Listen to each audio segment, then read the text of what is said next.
हाँ तो बच्चा चलो अपन थर्ड वाला कनेक्टिव टिश्यू अपना स्टार्ट करते हैं।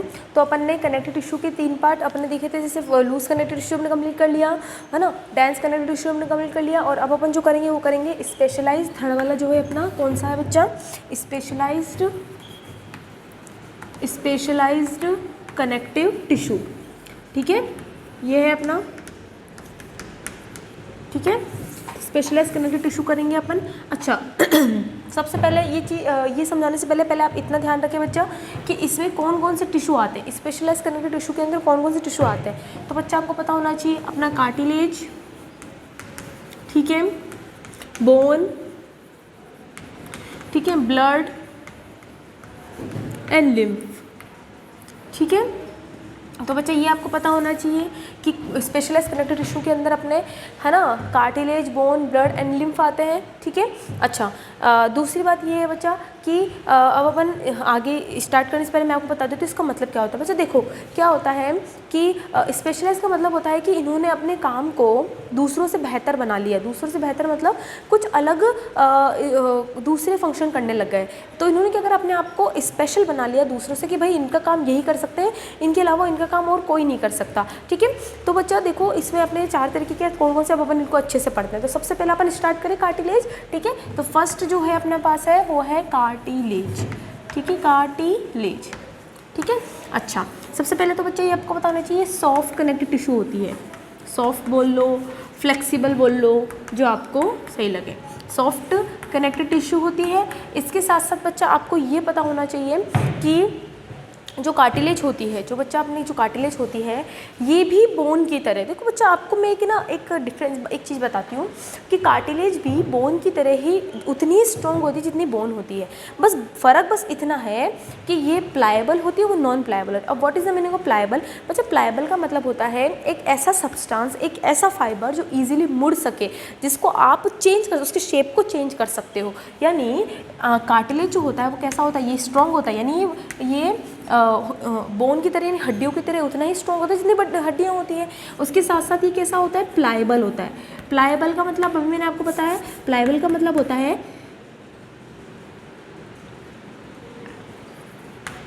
प्लाएबल का क्या मतलब होता है, जो इजीली मुड़ सके, जिसको आप इजीली मोड़ सकते हो। ठीक है, तो ये बात आपको पता होना चाहिए। और कैसा होता है, फ्लेक्सिबिलिटी होता है ना, फ्लेक्सिबल होता है ये, इसके अंदर फाइबर्स की मात्रा ज़्यादा होती है, जिस वजह से ये ज़्यादा क्या होता है, फ्लेक्सिबल होता है as compare to bone. Bone के अंदर फाइबर्स होते हैं, लेकिन उसमें जो फाइबर्स होते हैं वो हार्ड फाइबर्स होते हैं, इसके अंदर सॉफ्ट फाइबर्स होते हैं। देखो बच्चा मैं आपको बताती हूँ, अपनी बॉडी में कोलेजन फाइबर 2 तरीके की फाइबर्स बनाता है, एक तो वाइट फाइबर्स और एक येलो फाइबर्स। वाइट फाइबर्स जो होते हैं ना वो कैसे होते हैं बच्चा, है ना, मतलब है ना वो येलो के मुकाबले थोड़े ज़्यादा हार्ड होते हैं, और जो येलो फाइबर होते हैं ना वो फ्लेक्सिबल होते हैं। तो कार्टिलेज में येलो फाइबर्स ज़्यादा होते हैं, इसलिए वजह से ये फ्लेक्सिबल ज़्यादा होते हैं, और बोन में वाइट फाइबर ज़्यादा होते हैं, इसलिए वो हार्ड होता है। खैर ये समझ में आया आपको, तो ये बात आपको ध्यान रखनी है। प्लाएबल का मतलब क्या होता है मैं लिख देती हूँ, जो आसानी से मुड़ जाए। समझ में आया आपको, ठीक है। ऑब्वियसली बात है कार्टिलेज होता है। अच्छा अब इसके एग्जाम्पल वगैरह देखेंगे, तो सबसे पहले मैं आपको कार्टिलेज के बारे में बता देती हूँ, फिर इसके टाइप्स देखेंगे जो आपकी बुक में नहीं देखे, लेकिन मैं आपको बताऊँगी क्योंकि आपके क्वेश्चन पूछा जाता है। चलिए अब स्टार्ट करते हैं। सबसे पहले तो आपको बता दूँ कि जो कार्टिलेज होते हैं वो अपनी बॉडी के अंदर, यानी अपनी बॉडी में ये भी एक तरीके का आपका स्ट्रक्चरल फ्रेमवर्क बनाएगा अपनी बॉडी में। बोन के साथ साथ ये अपनी बॉडी में उस जगह पाया जाता है जहाँ पर अपनी बॉडी को फ्लेक्सिबिलिटी की बहुत ज़रूरत होती है। जैसे अपने टिप की नोज हो गई, एक ईयर का पिन्ना हो गया, कार्टिलेजेस अपने स्ट्रक्चर्स हो गए, लैरिंग्स, ट्रेकिया वगैरह, ये अपने इसकी बात करेंगे। ठीक है, अच्छा कार्टिलेज जो होता है बच्चा, इसके जो ग्राउंड टिश्यू होती है, कार्टिलेज में, यानी कार्टिलेज जो टिश्यू होती है इसके अंदर जो सेल्स होती है, इसको अपन बोलते हैं बेटा कॉन्ड्रियोसाइट सेल। बच्चा याद है मैंने एनिमल किंगडम में ये चीज़ आपको बताई थी कि कॉन्ड्रियो शब्द कहीं पर भी आया तो उसका मतलब होता है कार्टिलेज। तो कॉन्ड्रियो का मतलब कार्टिलेज और साइट का मतलब सेल्स, यानी है ना कार्टिलेज बनाने वाली, यानी कार्टिलेज के सब्सटेंस को सीक्रेट करने वाली सेल्स का नाम होता है कॉन्ड्रियोसाइट सेल्स होती है जो कार्टिलेज बनाने का काम करती है। तो फर्स्ट पॉइंट तो ये बात आपको याद रखना है, ठीक है बच्चा। दूसरा आपको क्या ध्यान रखना है कि इसके ग्राउंड सब्सटेंस में भी ये भी कैल्शियम और फॉस्फेट का सिक्रेशन करती है, लेकिन उतना नहीं करती जितना बोन करती है। मैंने क्या बोला, जब मैं आपको बोन पढ़ाऊंगी तो बोन में भी सेम यही नाम बताऊंगी, इसके ऑस्टियोसाइट आ जाएगा। तो उसमें ऑस्टियोसाइट जो सेल्स होती है वो भारी मात्रा में calcium phosphate, calcium bicarbonate, calcium oxalate की मात्रा बहुत ज़्यादा सिक्रेट करती है। इस वजह से बोन कैसे हो जाता है, ग्राउंड टिश्यू बिल्कुल हार्ड हो जाता है, उसका सॉलिड हो जाता है। लेकिन इसमें ऐसा नहीं होता, इसका जो ग्राउंड सब्सटेंस होता है सेमी फ्लूइड होता है। मतलब सेमी फ्लूइड का मतलब होता है जिसमें फाइबर्स की मात्रा ज़्यादा और इनऑर्गेनिक सॉल्ट की मात्रा कम होती है, ध्यान रखना। और इनऑर्गेनिक जो सॉल्ट्स होते हैं वो ये सिक्रेट करती है। तो इस वजह से जो कॉन्ड्रियोसाइट्स होती है वो कार्टिलेज को बनाने का भी काम करती है और उसको फ्लेक्सिबिलिटी देने का भी काम करती है, ठीक है बच्चा। अच्छा, दूसरी बात ये बच्चा कि कार्टिलेज का एक्चुअली में फंक्शन क्या होता है, तो मैं आपको बता दूं कार्टिलेज क्या करती है अपनी बॉडी के अंदर फ्लेक्सिबिलिटी के साथ साथ आपकी जॉइंट्स के बीच में, है ना, मैं आपको फंक्शन बता देती हूँ। आपकी जॉइंट्स के बीच में क्या बोलते हैं, वो बोलते हैं ना, हाँ, मूव कराने में मदद करती है ना, आपको फ्लेक्सिबिलिटी देती है। आप एक जगह से, अब यूँ तो नहीं कि आप बिल्कुल स्ट्रेट हो, आप इधर मुड़ सकते हो, इधर मुड़ सकते हो, है ना। तो कहने का मतलब है कि कार्टिलेज जो होती है वो बोन के साथ मिलके, बोन तो सिर्फ एक स्ट्रेट फॉरवर्ड आपका स्टेमवर्क बनाएगा, लेकिन ये उस बोन को एक साथ हिलाने डुलाने का काम भी ये करवाएगी, ठीक है बच्चा, क्लियर हो। इसके साथ साथ और क्या करती है, इसके साथ साथ बच्चा कार्टिलेज जो होती है वो अपनी बॉडी के अंदर, है ना, कार्टिलेज जो होती है वो अपनी बॉडी में, है ना, फ्रिक्शन को भी रिड्यूस करने का काम करती है ना, ताकि फ्रिक्शन नहीं हो। और फ्रिक्शन कब कहाँ नहीं होगा मैं आपको बताती हूँ, है ना। देखो आपके ना दो बोन्स के बीच में मान लो दो जॉइंट्स है, अभी दो जॉइंट्स एक दूसरे के साथ हमेशा कोरिलेट होकर काम कर रहे हैं, तभी मेरे हाथ मूव कर रहे हैं।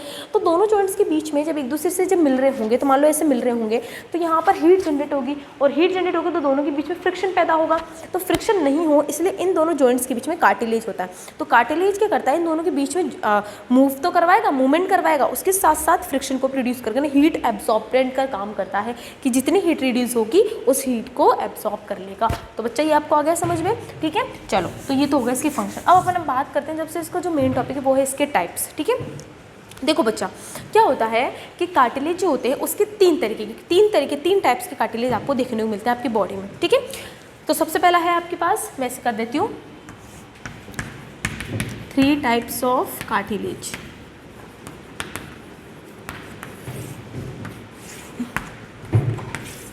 ठीक है, कौन कौन से होते हैं। सबसे पहला होता है हाइलिन कार्टिलेज,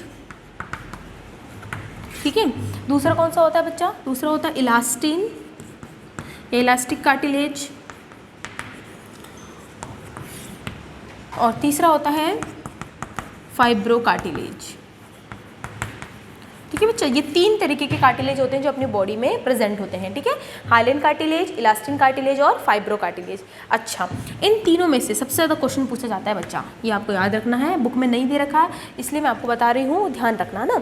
हाइलिन जो कार्टिलेज होता है बच्चा, वो जो होता है इसका जो ग्राउंड सब्सटेंस होता है, इसका जो ग्राउंड सब्सटेंस होता है ना, वो बिल्कुल कैसा होता है, चमचमाता मतलब इसका ग्राउंड सब्सटेंस जब आप देखोगे तो आपको बिल्कुल एक शाइनिंग करता हुआ दिखाई देगा, बिल्कुल चमकता हुआ, बिल्कुल एक चमचमाता दिखाई देगा आपको, इसलिए इसको हाइलिन का मतलब होता है जो चीज़ चमकती हो, जो वाइटेस्ट हो, बिल्कुल वाइटेश हो, यानी इसका ग्राउंड सब्सटेंस कैसा होता है, वाइटेश, बिल्कुल वाइटेश होता है, ठीक है। ये बात आपको याद रखनी, ये क्वेश्चन आया हुआ है इसलिए मैं आपको बता रही हूँ, ठीक है, समझ में आया। दूसरा पॉइंट, हाइलिन जो होता है वो मोस्ट कॉमन कार्टिलेज होता है आपकी बॉडी में।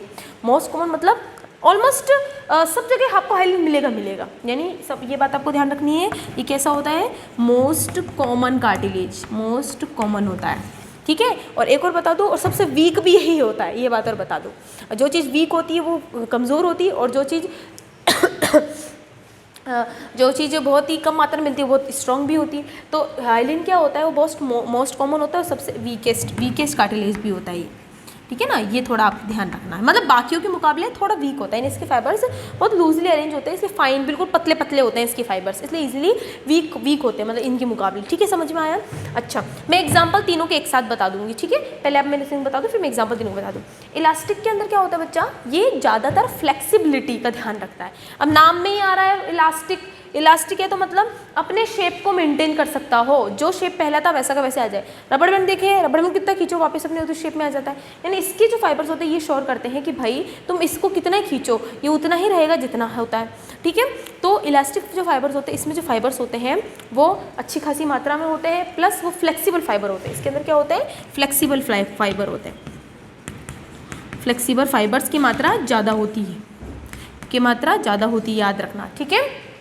और जो फाइब्रो कार्टिलेज होते हैं बच्चा, फाइब्रो कार्टिलेज जो होते हैं उनके अंदर आपको मैं बता दूं, ये बहुत स्ट्रॉन्ग फाइबर्स होते हैं। पहली बात तो स्ट्रॉन्ग कार्टिलेज होता है, ये बात आपको ध्यान रखना है, स्ट्रॉन्गेस्ट कार्टिलेज होता है ये, क्योंकि और दूसरी बात ये बता दूं कि इसके अंदर जो फाइबर्स होते हैं वो येलो के मुकाबले वाइट फाइबर ज़्यादा होते हैं, जो इसको ज़्यादा से ज़्यादा थोड़ा सा टफ बनाने का काम करता है। टफ जानते हैं ना बच्चा, हाँ फ्लेक्सिबिलिटी है, इतनी नहीं है, लेकिन थोड़ा टफ कार्टिलेज के रूप में काम करता है, ठीक है।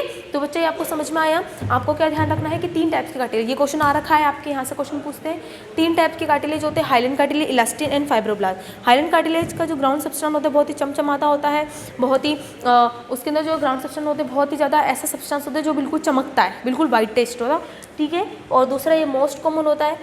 दूसरा इलास्टिक कार्टिलेज होते हैं, बहुत ही फ्लेक्सिबल फाइबर्स होते हैं जो अपने शेप को मेंटेन करने की क्षमता रखते हैं। और फाइब्रो कार्टिलेज जो होते हैं उनके अंदर बच्चा जो फाइबर्स होते हैं बहुत ही स्ट्रॉन्ग होते हैं, मतलब उनमें वाइट फाइबर बहुत ज़्यादा मात्रा में होते हैं। चलिए अब अपन इसके एग्जाम्पल की बात करें, चलो अब इस एग्जाम्पल बताती हूँ, है ना बच्चा। देखो सबसे पहले तो आपको ये पता होना चाहिए कि हाइलेन जो फाइबर होते हैं, ठीक है, हाइलेन जो फाइबर जो होते हैं अपने पास वो कहाँ कहाँ पाए जाते हैं। तो मैं बता दूँ कि ये जो होते हैं अपने कहाँ कहाँ पाए जाते हैं, ये बच्चा अपनी जो टिप की जो नोज़ होती है, सबसे ज़्यादा पूछा जाता है कि नोज़ की टिप पर, क्योंकि जब आप पीछे जाओगे तब तो बोन आ जाएगी, जब बस नोज़ की जो टिप होती है वहाँ पर कौन सा कार्टिलेज होता है, हाइलिन कार्टिलेज होता है।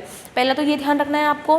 प्लस इसके साथ साथ क्या होगा, कहाँ होता है ये बच्चा, अपने जो जॉइंट्स होते हैं उनके बीच में भी ये कार्टिलेज प्रेजेंट होते हैं, ठीक है। जॉइंट्स होते हैं ना अपने, जो बोन्स के जॉइंट्स होते हैं उनमें ये प्रेजेंट होते हैं। तो बच्चा एक तो याद रखना है आपको कि टिप ऑफ नोज़, ठीक है, ये कहाँ प्रेजेंट होते हैं। इसको मिटा देती हूँ मैं ना, इसको मिटा के यहाँ लिख देती हूँ, ठीक है। ये कहाँ प्रेजेंट होते हैं, एग्जाम्पल टिप ऑफ नोज़, ये नोज़ की टिप पर प्रेजेंट होते हैं, ठीक है बच्चा, ये बात आपको ध्यान रखनी है। दूसरा इन बिटवीन जॉइंट्स के बीच में होते हैं, ठीक है ना, तो ये वहाँ प्रेजेंट होते हैं। इलास्टिक जो कार्टिलेज होते हैं, ये इलास्टिक जो कार्टिलेज होते हैं वो कहाँ प्रेजेंट होते हैं अपने पास। इलास्टिक जो कार्टिलेज होते हैं वो मोस्टली अपने कहाँ होते हैं, अपनी जो एक्सटर्नल ईयर पिन्ना, अपना जो ईयर पिन्ना होता है, ईयर पिन्ना को देखा अपन ने, बहुत ही कैसा होता है, फ्लेक्सिबल होता है ना, बहुत ज़्यादा, ठीक है। इसको कितना भी खींचो वो उतने शेप में रहेगा, उतने रहेगा। तो कहाँ होता है अपने, एग्जाम्पल बताऊँ मैं इसके, है ना, एक्सटर्नल ईयर पिन्ना, ठीक है। और दूसरा कहाँ होता है, अपना जो ट्रेकिया होता है, ठीक है, ट्रेकिया की जो वॉल लाइनिंग होती है वो भी कार्टिलेज की होती है बच्चा, है ना। तो इसके साथ साथ ये कहाँ होता है, ट्रेकिया में भी होता है, क्योंकि बच्चा ट्रेकिया के शेप को मेंटेन करना बहुत ज़रूरी है। आप हवा भर रहे हो, हवा बाहर निकाल रहे हो तो उसका शेप इरेगुलर नहीं हो जाए, इसलिए ये कार्टिलेज वहाँ होता है, ठीक है। दूसरा अपना है फाइब्रो कार्टिलेज। बेटा फाइब्रो कार्टिलेज कहाँ होता है, अपने जो वर्टिब्रल कॉलम होती है ना अपनी, उनके बीच में होता है ये, ठीक है। तो ये जो कार्टिलेज होते हैं बहुत स्ट्रॉन्ग होना बहुत ज़रूरी है। तो देख लो अपनी वर्टिब्रल कॉलम बहुत स्ट्रॉन्ग होती है तो वहाँ होगी ये, तो कहाँ होता है, इन बिटवीन, ठीक है, वर्टिब्री, है ना, वर्टिब्रीज के बीच में जो अपने पास होता है वो ये होता है। प्लस लैरिंग्स, लैरिंग्स किसका बना होता है बच्चा, अपने कार्टिलेज का, तो वो भी किसकी बनी होती है, फाइब्रो कार्टिलेज की बनी होती है। तो समझ में आया आपको। तो मैं आपको वापस बताती हूँ बच्चा, कार्टिलेज होते हैं अपने तीन टाइप्स के होते हैं, ठीक है, हाइलेन, इलास्टिक एंड फाइब्रो। हाइलेन कार्टिलेज कहाँ पाए जाते हैं, मोस्टली अपने टिप की नोज पर, ठीक है। और दूसरा कहाँ होता है अपने पास, यहाँ पर जॉइंट्स वगैरह में भी अपने हाइलिन कार्टिलेज होता है। जॉइंट्स होते हैं ना, मैंने आपको बोला था ना कि कार्टिलेज क्या करते हैं, मूवेबल होते हैं, मूव कराने के साथ साथ फ्लेक्सिबिलिटी प्रोवाइड करवाते हैं। इलास्टिसिटी क्या, इलास्टिक वाले जो होते हैं वो कहाँ होते हैं, अपने एक्सटर्नल ईयर पिन्ना में होते हैं जो अपने शेप को मेंटेन करेंगे। प्लस ट्रेकिया में होंगे, ट्रेकिया के अंदर सी शेप कार्टिलेज होते हैं, वो इसके बने होते हैं, याद रखना, ठीक है। दूसरा अपने पास होता है फाइब्रो कार्टिलेज। फाइब्रो कार्टिलेज सबसे स्ट्रॉन्गेस्ट कार्टिलेज होते हैं जो अपने वर्टिब्रल कॉलम के दो वर्टिब्री, एक वर्टिब्री ये दूसरी वर्टिब्री, दोनों वर्टिब्री के बीच में यहाँ पर इस कनेक्शन भी यहाँ पर क्या होते हैं, कार्टिलेज होना, और ये होना बहुत ज़रूरी है बच्चा। मैं आपको फिर बोल दूँ, क्वेश्चन आता है, होना बहुत ज़रूरी है, क्योंकि अगर ये ऐसा नहीं होता तो अपने वर्टिब्रल को ऐसी होती, तो ऐसी ही रहती, अपन ना तो झुक पाते हैं ना इधर, इतनी फ्लेक्सिबिलिटी नहीं आ पाती अपने अंदर, ठीक है। तो समझ में आ गया आपको। तो चलो, तो ये अपना कार्टिलेज कंप्लीट हो गया। अच्छा, मैं आपको एक इंपॉर्टेंट बात बताती हूँ, ठीक है, अब थोड़ा एक्स्ट्रा बता देती हूँ कार्टिलेज के बारे में, सुनना ध्यान से, है ना। देखो बच्चा, जब ह्यूमन की एम्ब्रियोनिक स्टेज होती है, जब वो मदर के बॉम्ब में रहता है, तब बच्चा क्या होता है कि उसके अंदर जो वर्टिब्रल कॉलम होती है वो कार्टिलेज की बनी होती है। बाद में जाके वो ओसिफाइड होती है। अभी अपनी कार्टिलेज किसकी बनी हुई है, अभी अपनी वर्टिब्रल कॉलम किसकी बनी है, बोन की, अपन को पता है। लेकिन एक्चुअली में एम्ब्रियोनिक स्टेज में बोन की नहीं थी, वो कार्टिलेज की थी, और वो कार्टिलेज हाइलैंड कार्टिलेज था। मैं आपको ये बताना चाह रही हूँ। क्या बोला मैंने, मैं वापस बोलती हूँ, मैं आपसे ये बोल रही हूँ, पहले जो अपनी एम्ब्रियोनिक स्टेज में जो वर्टिब्रल कॉलम थी वो कार्टिलेज की बनी हुई होती है, बाद में जाके वो ओसिफाइड हो जाती है। ओसिफाइड का क्या मतलब होता है, ओसिफाइड का मतलब होता है बोन में कन्वर्ट हो जाना, ठीक है। देन बाद में वो बोन में कन्वर्ट होती है। तो पहले जो कार्टिलेज की थी वो किसकी बनी हुई थी, हाइलैंड कार्टिलेज की होती है। ये पूछा जाता है आपसे, ध्यान रखना, ठीक है, क्योंकि बच्चे बहुत फ्लेक्सिबल होते हैं अंदर, इसलिए तो बोलते हैं कि 3 साल तक बच्चों को है ना यूँ ही रखना चाहिए, मतलब यूँ नहीं, मतलब उनको खड़े नहीं रखना चाहिए, क्योंकि उनकी जो बोन्स होती है वो मोस्टली कार्टिलेज की बनी होती है, वो टुकड़ों में होती है, इसलिए उनको बनने के लिए समय चाहिए होता है। समझ में आया, इसीलिए तो स्ट्रेट रखने के लिए उनको बिल्कुल सीधा रखा जाता है, इसलिए उनको लेटा के रखते हैं बच्चों को 3 साल तक, ठीक है। कि फिर वो धीरे धीरे वो जो कार्टिलेज की जो वर्टिब्रल कॉलम होती है वो बोन में कन्वर्ट हो जाती है, देन वो फिर बन जाती है। तो आया समझ में आपको, तो बच्चा ये आपको ध्यान रखना है, ठीक है। चलो, तो ये अपना कार्टिलेज वाला जो टॉपिक था अपना कंप्लीट हुआ, ठीक है। चलो अब अपने नेक्स्ट स्टार्ट करते हैं अपना बोन, ठीक है। चलो नेक्स्ट है अपना बोन। बोन बच्चा मैं आपको पता है हार्डेस्ट टिश्यू होता है अपनी पूरी बॉडी का, मतलब हार्ड टिश्यू बनाता है, बहुत ज़्यादा हार्ड होता है, कनेक्टिव टिश्यू, बहुत हार्ड कनेक्टिव टिश्यू होता है ये, ठीक है, आपको पता ही है, ठीक है। और ये जो होता है ये एक तरीके से अपनी बॉडी का स्ट्रक्चरल फ्रेमवर्क बनाता है। स्ट्रक्चरल मतलब आपकी बॉडी अगर खड़ी है, खड़ी का मतलब जानते हो ना, आपकी बॉडी जो होती है अगर एक सपोर्टिव है, सपोर्टिव मतलब आप एक बैलेंस खड़े हो, बैलेंस में रह रहे हो, है ना, आपको बैलेंस बनाएगी, आपकी एक स्ट्रक्चर फ्रेमवर्क देगी, एक ढांचा तैयार करेगी आपकी बॉडी का, वो करती है कौन, बोन करती है। तो देखो बच्चा, सेकंड है अपना बोन, ठीक है। बोन होती है वो हार्ड कनेक्टिव टिश्यू होती है, तो पता है आपको सभी में सबसे कनेक्टिव टिश्यू में कौन सी हार्ड है, बोन होती है, ठीक है। दूसरा आपको क्या ध्यान रखना है बच्चा कि इसके अंदर जो ग्राउंड सब्सटेंस होता है, इसके ग्राउंड सब्सटेंस में वाइट फाइबर्स की मात्रा ज़्यादा होती है, जिस वजह से हार्ड होता है। प्लस इसकी सेल्स में बता देती हूँ, है ना, इनके अंदर वाइट फाइबर्स बहुत ज़्यादा होते हैं, और वाइट फाइबर्स क्या करते हैं, इसको हार्ड बनाने का काम करते हैं, ठीक है। प्लस इसके जो इसका जो ग्राउंड सब्सटेंस होता है, ग्राउंड जो सब्सटेंस होता है, ठीक है, उसके अंदर सेल्स होती है, और वो जो सेल्स होती है उसका नाम है ऑस्टियोसाइट सेल। अभी मैंने कॉन्ड्रियोसाइट बताया था, ठीक है। तो ऑस्टियोसाइट, ऑस्टियो का मतलब होता है बोन और साइट का मतलब होता है सेल। तो बोन बनाने वाली जो सेल्स होती है वो होती है ऑस्टियोसाइट सेल। ये क्या करती है, osteocyte cells calcium phosphate, calcium oxalate, calcium bicarbonate का सीक्रेशन करती रहती है, ताकि बहुत ज़्यादा मात्रा में करती है, ताकि जो बोन हो सके बहुत ज़्यादा हार्ड हो सके, ठीक है। बोन जो होती है बच्चे स्ट्रॉन्ग भी होती है, ठीक है ना, और ये इसको स्ट्रेंथ वगैरह भी देने का काम करती है, ठीक है।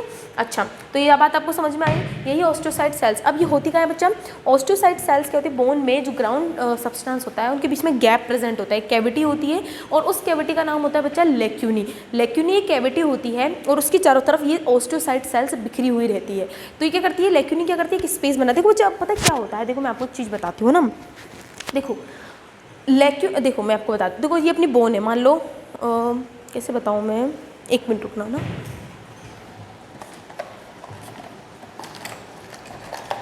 देखो मान लो अपनी बोन है, ठीक है, ये अपनी बोन है।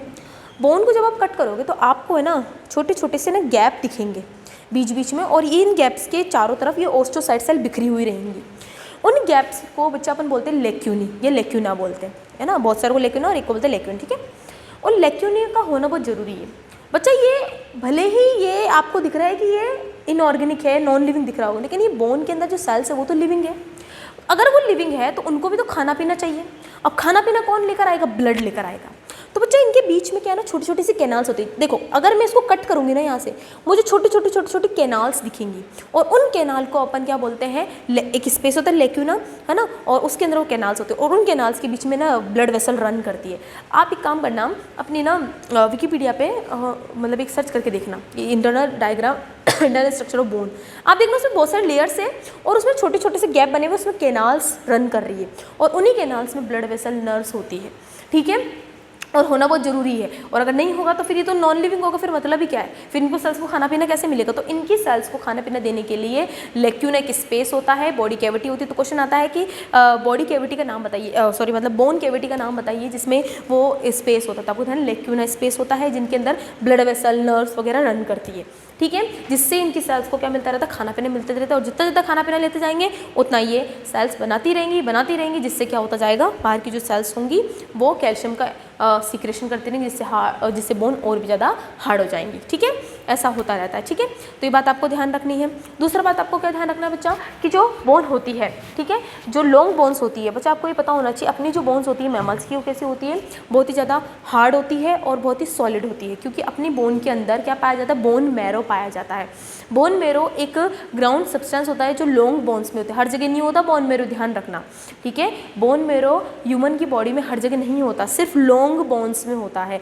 जो लंबी लंबी बोन्स होती है सिर्फ उन्हीं में ही बोन मैरो पाया जाता है, ध्यान रखना। जैसे अपनी फीमर हो गई, ह्यूमरस हो गई, वर्टिब्रल कॉलम हो गई, ऐसे इसमें पाया जाता है, हर जगह नहीं पाया जाता।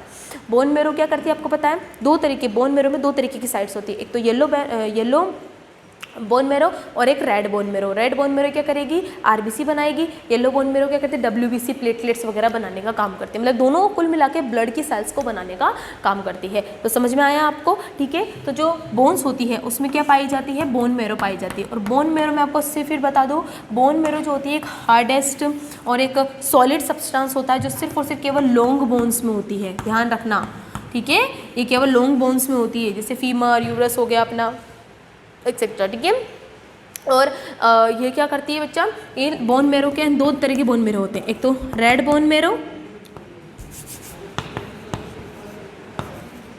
मैरो और एक येलो बोन मैरो, ठीक है, समझ में आ गया, ठीक है। रेड बोन मैरो क्या बनाएगी, ब्लड सेल्स बनाएंगी, ब्लड सेल्स बनाती है बच्चा ना। और yellow bone marrow blood cells के साथ साथ है ना, और भी बाकी सेल्स, ब्लड सेल्स भी बनाती है, और भी दूसरी जो अपनी क्या बोलते हैं, जो लिम्फोसाइट जो सेल्स होती है उनको भी बनाने का काम करती है। ब्लड सेल्स के साथ साथ अपनी जो लिम्फोसाइट्स वगैरह जो सेल्स होती है वो भी बनाने का काम करती है, ठीक है, समझ में आ गया ये बात आपको ध्यान रखना है, ठीक है। अच्छा, तो देखो मतलब ये है आपका बोन है, मान लीजिए बोन है, और बोन ये है आपकी बोन, ठीक है। तो ये तो है येलो बोन मैरो, ये है रेड बोन मैरो, ठीक है, ये है रेड बोन मैरो, ये होता है दोनों रेड बोन मैरो, और ये होता है येलो बोन मैरो, ठीक है, सेंटर में होता है। समझ में आ गया, ठीक है। तो बच्चा आपको ये ध्यान रखना है, क्वेश्चन आता है पूछ लेते हैं आपसे, तो आपको ये ध्यान रखना है, सिर्फ लॉन्ग बोन्स में होती है बोन मैरो, ध्यान रखना, ठीक है, हर जगह नहीं होती, हर किसी में नहीं होती, ठीक है, क्लियर हो गया। दूसरा, अब इसका काम क्या है, अब काम आपको पता ही है बच्चा, बोन का काम क्या होता है कि आपको मूवमेंट करवाना, आपको लोकोमोशन करवाना, आपकी बॉडी को एक साथ जोड़ के आपकी जो ऑर्गन्स होते हैं, आपकी जो टिश्यूज़ होते हैं, आपकी जो मसल्स होती हैं उनको एक साथ जोड़ के मूवमेंट कराना, लोकोमोशन करवाना, एक साथ मिलकर काम करना, तो ये सारे काम होते हैं आपकी बोन्स के। क्लियर हो गया, ठीक है। तो बच्चा ये आपको ध्यान रखना है। प्लस इसके साथ साथ अच्छा, कार्टिलेज और बोन में आपके एनसीईआरटी में दे रखा है, आप उसको एक बार पढ़ना, जो इतना मैंने बोला वो सब आपकी बुक में लिख रखा है, ठीक है, थोड़ा एक्स्ट्रा है तो उसको आप नोट कर लेना, ठीक है। अच्छा, दूसरा है अपना ब्लड। बच्चा आपको पता है कि ब्लड भी एक तरीके का फ्लूइड कनेक्टेड टिश्यू होता है, ठीक है ना। क्या होता है अपने पास, एक फ्लूइड कनेक्टेड टिश्यू होता है, मैं इसको मिटा देती हूँ, ठीक है, फ्लूइड कनेक्टिव टिश्यू होता है ब्लड, ठीक है, हाँ, है ना। और लिम्फ भी फ्लूइड कनेक्टिव टिश्यू होता है।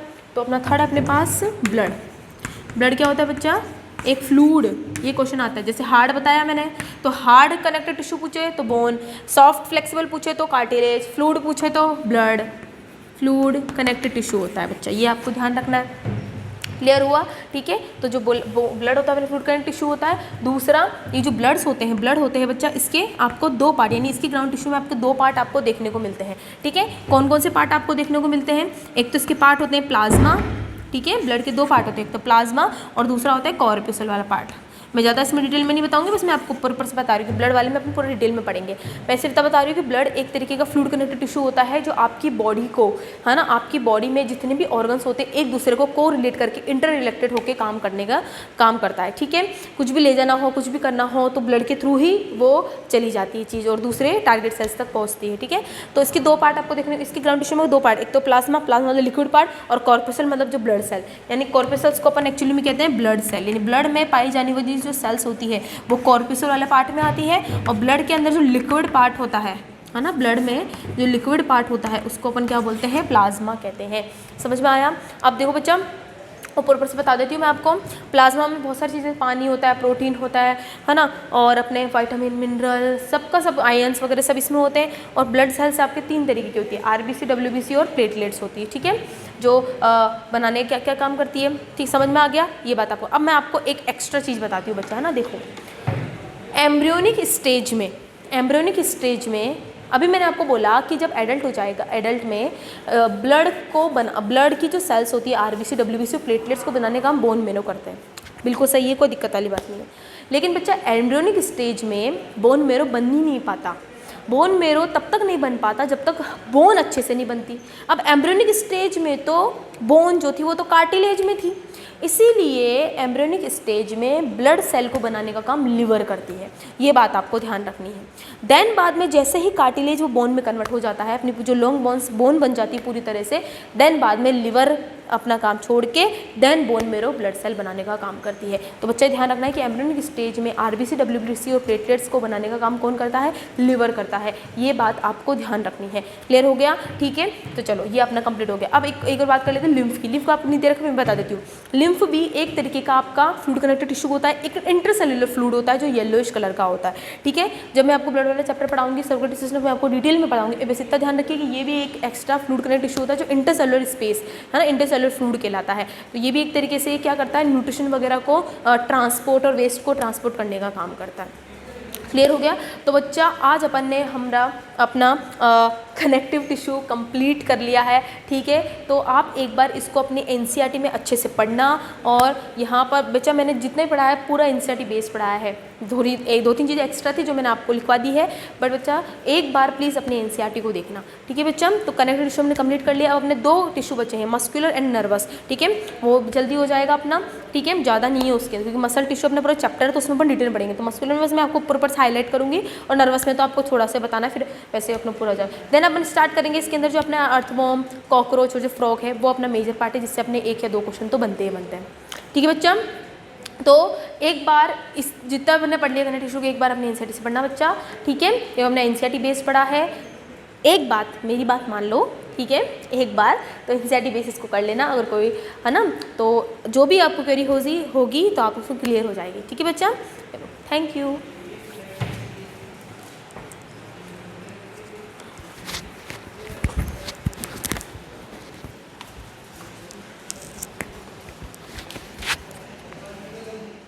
हाँ तो बच्चा, हमने हमारा एनिमल टिश्यू का कनेक्टिव टिश्यू कंप्लीट कर लिया था। तो अब हम हमारा थर्ड जो एनिमल टिश्यू होता है, मस्कुलर टिश्यू, स्टार्ट करते हैं, ठीक है बच्चा। देखिए, जो मस्कुलर टिश्यू होता है बच्चा, आपको ये बात ध्यान रखनी है कि आपकी बॉडी के अंदर क्या होता है बच्चा, बहुत सारे ऐसे ऑर्गन्स होते हैं, ये बहुत सारा ऐसे सिस्टम होता है आपकी बॉडी के अंदर जिसमें कॉन्ट्रैक्शन और रिलैक्सेशन की ज़रूरत पड़ती है, जो अपने शेप को वापस मेनटेन भी कर सकती हो और शेप को चेंज भी कर सकती हो। तो जो मसल्स होती है बच्चा, एक लॉन्ग सिलेंड्रिकल स्ट्रक्चर होती है, ठीक है, जो क्या करती है बच्चा, बहुत सारे छोटे छोटे फाइबर से मिलकर बनी होती है, ठीक है। और ये क्या करती है बच्चा, कॉन्ट्रैक्शन और रिलैक्सेशन का काम करती है। अगर कॉन्ट्रैक्ट करेगी तो ये अपने साइज़ को छोटा कर लेती है, और अगर रिलैक्स करती है तो वापस ये अपने साइज़ में वापस रिटर्न आ जाती है, ठीक है बच्चा। तो आपको ये याद रखना है कि जो मस्कुलर टिश्यू, बच्चा अपन टिश्यू की बात कर रहे हैं, तो इसके अंदर भी जो टिश्यू है, अगर मैं इसकी अंदर की बात करूँ तो इसके अंदर बहुत सारी मसल्स होंगी, मसल्स के अंदर बहुत सारे छोटे छोटे फाइबर्स होंगे, और फाइबर छोटे छोटे माइक्रोफाइब्रिल से मिलके बने होंगे, ठीक है बच्चा। ये वाला जो पार्ट है मैं आपको सिर्फ इतना ही बताऊंगी जितना आपके इस चैप्टर में है। जब हम मस्कुलर टिश्यू वाला चैप्टर पढ़ेंगे उसमें मैं आपको डिटेल में समझाऊंगी कि मसल्स कैसे कैसे होता है, ठीक है। अभी सिर्फ इतना ध्यान रखिए कि ये एक सिलेंड्रिकल लॉन्ग फाइब्रल स्ट्रक्चर होता है जो मेनली कॉन्ट्रैक्शन और रिलैक्सेशन का काम करता है आपकी बॉडी के अंदर। क्लियर हो गया बच्चा, ठीक है। अच्छा, इसके अंदर जो सेल्स होती है, इसके अंदर जो मसल सेल्स होती है उसको अपन क्या बोलते हैं, मसल सेल्स जो होती है उसको अपन बोलते हैं फाइबर्स। और फाइबर्स के अंदर छोटे छोटे थिन मतलब ये मान लीजिए फिलामेंट स्ट्रक्चर्स होते हैं, है ना, thin filament structure, thin filament proteinaceous, filamentous proteinaceous structure होते हैं, नेशियस स्ट्रक्चर होते हैं बच्चा, इसको अपन क्या बोलते हैं, मायोफाइब्रिल बोलते हैं। क्या बोलते हैं बच्चा, मायोफाइब्रिल बोलते हैं। क्लियर हुआ, ठीक है। तो ये बच्चा आपको ध्यान रखना है, बस इतना भी नाम याद रखो, ठीक है। वो डिटेल में मैं आपको स्ट्रक्चर और वो जो मसल स्केलेटल सिस्टम वाला चैप्टर आएगा उसमें मैं आपको डिटेल में बताऊंगी, ठीक है। चलिए नेक्स्ट देखिए बच्चा, अब ये जो मस्कुलर जो टिश्यू होती है बच्चा, वो आपकी बॉडी के अंदर, ये मेनली क्या, अच्छा ये तो आपको पता चल गया ना, मेनली क्या काम करेगी, रिलैक्सेशन, है ना, रिलैक्सेशन का, है ना, प्लस कॉन्ट्रैक्टाइल यानी कॉन्ट्रैक्शन का काम करेगी, कॉन्ट्रैक्शन का काम करेगी, ठीक है। ये तो पता हो गया आपको, चलो ठीक है। रिलैक्सेशन के साथ साथ क्या काम करेगी, कॉन्ट्रैक्शन का भी काम करेगी। अच्छा बच्चा दूसरी बात है ना, जो मसल्स होती है आपकी बॉडी के अंदर 3 तरीके की होती है। आपकी जो मस्कुलर टिश्यू होते हैं आपकी बॉडी में 3 तरीके की मसल्स आपकी बॉडी में पाई जाता है। तो मैं यहाँ लिख देती हूँ, ठीक है। 3 तरीके की मसल्स होती है ना, 3 टाइप्स ऑफ मसल्स, ठीक है। चलिए 3 टाइप की मसल्स होती है, कौन कौन सी होती है। सबसे पहला होती है बच्चा आपकी स्केलेटन मसल, स्केलेटन मसल्स। दूसरी होती है बच्चा आपकी स्मूथ मसल, ठीक है। और तीसरी कौन सी होती है बच्चा, कार्डियक मसल, ठीक है। तो 3 तरीके की मसल्स होती है बच्चा आपकी बॉडी के अंदर, कौन कौन सी होती है ना। एक तो स्केलेटन मसल्स होती है, स्मूथ मसल होती है और कार्डियक मसल्स होती है, ठीक है। तो एक काम करते हैं, एक एक के बारे में अच्छे से पढ़ लेते हैं। मैं यहाँ पर लिख दूंगी आपको, आप अच्छे से इसको देखना, ठीक है। देखो बच्चा, स्केलेटन मसल्स जो होती है ऐसी मसल्स होती है जो आपके स्केलेटन सिस्टम यानी बोन से को रिलेट होकर काम करेगी, यानी ये कनेक्टेड किससे होंगी, कनेक्टेड विथ स्केलेटन सिस्टम यानी बोन, यानी अपने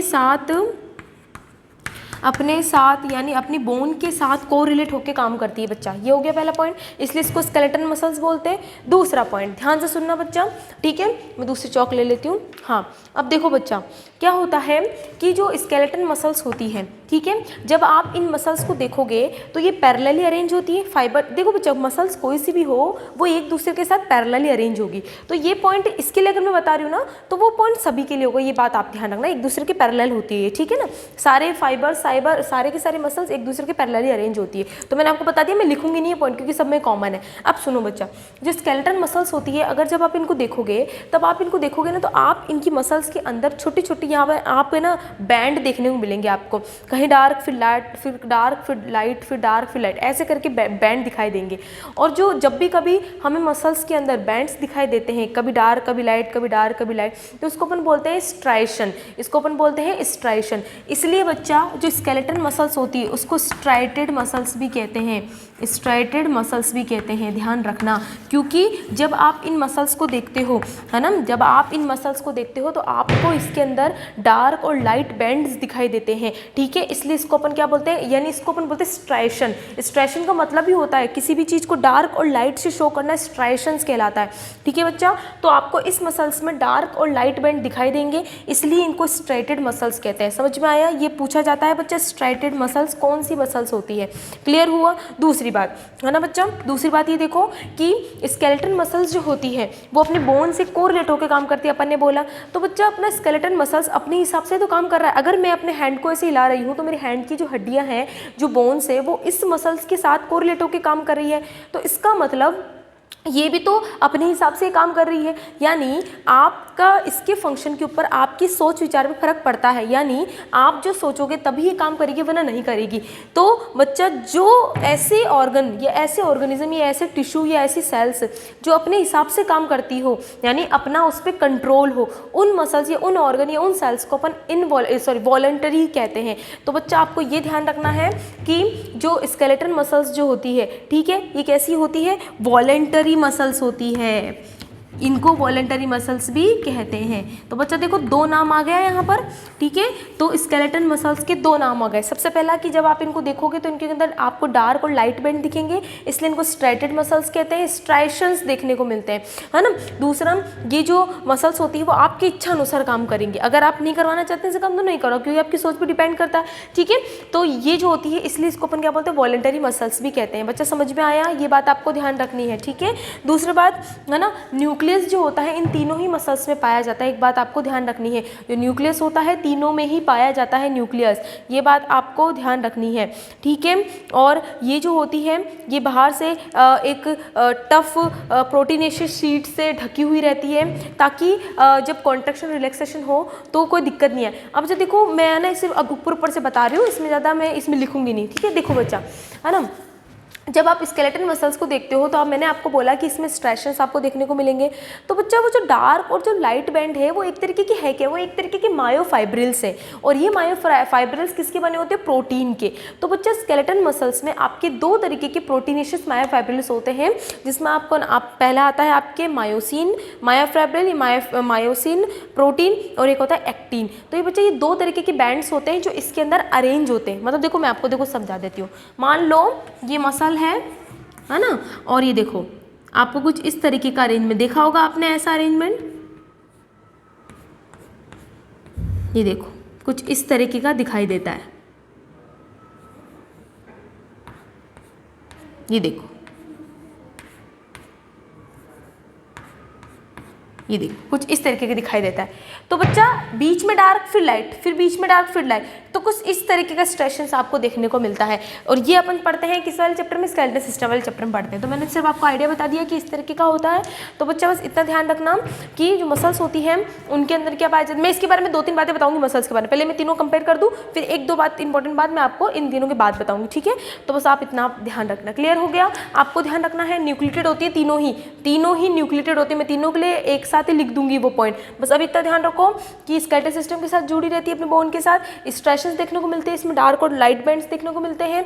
दूसरा, इनके अंदर एक्टिन और मायोसिन प्रोटीन होते हैं, और उसी की वजह से एक्टिन जो होता है वो लाइट बैंड होता है और मायोसिन डार्क होता है। इसीलिए डार्क वाले बैंड को अपन मायोसिन बैंड बोलेंगे, क्योंकि वो डार्क कलर का दिखता है, ठीक है। और एक्टिन वाला लाइट दिखता है, इसको लाइट दें, तो डार्क फिर लाइट फिर डार्क फिर लाइट, फिर ऐसा पैटर्न आपको देखने को मिलता है। क्लियर हुआ। और ये अपने इच्छा अनुसार काम करती है, इसलिए इसको वॉलंटरी मसल्स कहते हैं। क्लियर हो गया। चलो नेक्स्ट है अपना स्मूथ मसल। बच्चा स्मूथ मसल जो होती है वो कैसी होती है, फ्यूजीफॉर्म होती है। कैसी सेल्स होती है ये बच्चा, फ्यूजीफॉर्म सेल्स होती है। फ्यूजीफॉर्म सेल का मतलब होता है, फ्यूजीफॉर्म फाइबर का मतलब होता है कि दोनों एंड से नैरोई टैप होती है, यानी कुछ इस तरीके का डायग्राम आपको देखने को मिलता है। ये देखो दोनों एंड से, ये न्यूक्लियस होगा इसका,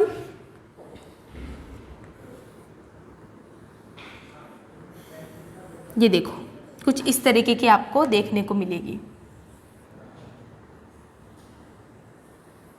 ये देखो दिख रहा है आपको। तो देखो जो एंडिंग पार्ट होती है वहां से कैसे होती है, टेप एंड होती है। कैसी होती है, टेपर एंड होती है, टेपर एंड होती है, इसलिए इनको क्या बोलते हैं। तो बच्चा इसको फ्यूजीफॉर्म मसल्स भी बोल सकते हैं। तो पहला आ गया कि फ्यूजीफॉर्म मसल्स कौन सी होती है, स्मूथ मसल्स होती है। पहला तो ये आपका हो गया। क्यों बोलते हैं इसको फ्यूजीफॉर्म, क्योंकि एंड से कैसी होती है, टेपर होती है, नहीं मतलब कैसी होती है, नैरोई जुड़ी हुई रहती है। दूसरा पॉइंट बच्चा आपको क्या ध्यान रखना है कि ये अपनी कोई बोन वोन से जुड़ी हुई नहीं रहती। ये बच्चा कहाँ जुड़ी हुई रहती है, आपकी इंटरनल विसरल ऑर्गन में।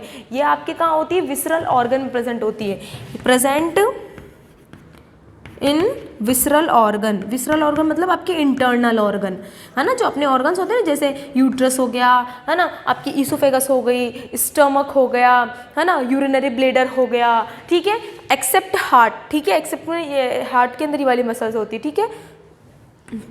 क्लियर हो गया आपको। तो ये विसरल ऑर्गन में होती है, ठीक है। तो इसलिए इसको अपन स्मूथ मसल कहते हैं। और इसका स्मूथ मसल का कारण ये भी है बच्चा, क्योंकि इसमें कुछ भी आपको बैंड दिखाई नहीं देते हैं, ध्यान रखना, इसलिए इसको स्मूथ बोलते हैं। बिल्कुल आपको चमचमाती बिल्कुल स्मूथ दिखेगी, बिल्कुल ऐसी दिखेगी बिल्कुल, इसलिए इसको अपन नॉन स्ट्राइटेड मसल्स कहते हैं। क्या बोलते हैं, नॉन स्ट्राइटेड मसल्स। क्यों बोलते हैं इसको नॉन स्ट्राइटेड मसल, क्योंकि इसमें कोई भी स्ट्रेशंस हमको दिखने को नहीं मिलता है। समझ में आया।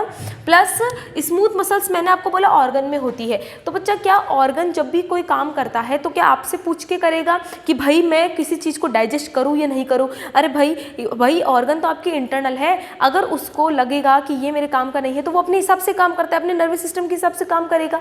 तो ये जो चीज़ें, ये जो मसल्स होती है वो अपने कंट्रोल में नहीं रहती है, ठीक है। इसलिए इसको अपन क्या बोलते हैं, इनवॉलेंटरी मसल्स कहते हैं। समझ में आया बच्चा।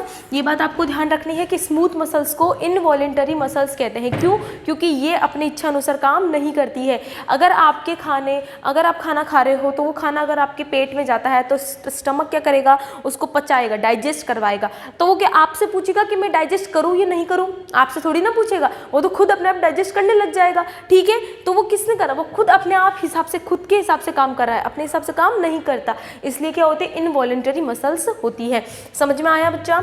ये बात आपको ध्यान रखनी है, पूछा जाता है क्वेश्चन, ठीक है। चलिए, तो ये वाला आपका कंप्लीट हो गया। तो ये होती है अपनी स्मूथ मसल्स। तो मैंने आपको बता दिया कहाँ होती है। देखिए बच्चा, मैंने ऑर्गन बोला है, तो ऑर्गन में मैं लिखूंगी, मैं आपको बता दी हूँ कि एक तो यूट्रस हो गया, है ना, फीमेल में, है ना, स्टमक हो गया, कॉन्ट्रैक्शन का, जहाँ जहाँ पर कॉन्ट्रैक्शन का काम आता है, यूरिनरी ब्लैडर भी तो कॉन्ट्रैक्शन का काम करती है, जिससे यूरिन बाहर निकलता है, ठीक है। ईसोफेगस भी तो कॉन्ट्रैक्ट, पेरिस्टालसिस मूवमेंट करती है, तो उसमें भी तो मसल्स होती है। इवन अपनी एलिमेंट्री कैनाल की पूरी जो एलिमेंट्री कैनाल होती है ना, उसमें पूरी मसल्स ही होती है, स्मूथ मसल ही होती है, क्योंकि आपको पता है कि खाने को आगे पहुंचाने के लिए कॉन्ट्रैक्शन करके आगे पहुंचाएगा।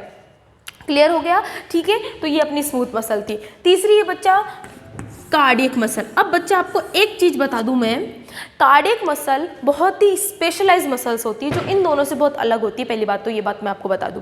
तो अगर आपके पास क्वेश्चन आए कि कौन सी मसल बहुत स्पेशलाइज मसल्स होती है, क्या होती है? स्पेशलाइज। मैं लिख देती हूँ, ये कैसी होती है? स्पेशलाइज मसल होती है, स्पेशलाइज्ड मसल्स होती है ये। यानी ये कॉन्ट्रैक्शन करवाएगी, तो कॉन्ट्रैक्शन रिलैक्सेशन भी करवाएगी, लेकिन कॉन्ट्रैक्शन रिलैक्सेशन के साथ साथ बच्चा ये एक काम और करवाती है। अब वो एक काम क्या करवाती है, मैं अभी थोड़ी देर रुक जाओ, मैं बस अभी बताती हूँ आपको, ठीक है। तो बच्चा देखो, सबसे पहले तो मैं आपको कॉमन फीचर्स बता देती हूँ। पहला, कार्डियक मसल्स को स्पेशलाइज मसल्स बोलते हैं, पहले बात तो ये ध्यान रखो। अब इसको स्पेशलाइज क्यों बोलते हैं, इसका रीजन भी बताती हूँ मैं, ठीक है। दूसरा पॉइंट बच्चा, जब आप इसको देखोगे तो ये भी कैसी होती है? सिलेंड्रिकल होती है। सिलेंड्रिकल मतलब कुछ ऐसी होगी, देखो मैं ना थोड़ा बना देती हूँ डायग्राम में।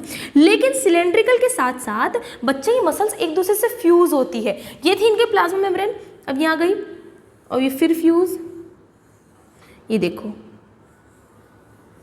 ये देखो ऐसे फ्यूज होती है।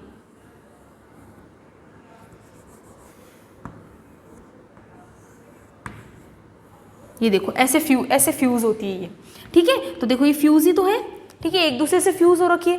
तो ये मसल, ये कैसी होती है? ये फ्यूज मसल होती है, हाँ। इनकी जो प्लाज्मा मेम्ब्रेन होती है ना, वो एक दूसरे से फ्यूज रहता है। इन दोनों में ऐसा कुछ नहीं था, याद रखना, ये दोनों फ्यूज नहीं होती, इनकी फाइबर से फ्यूज नहीं होते, इनकी फ्यूज होते हैं।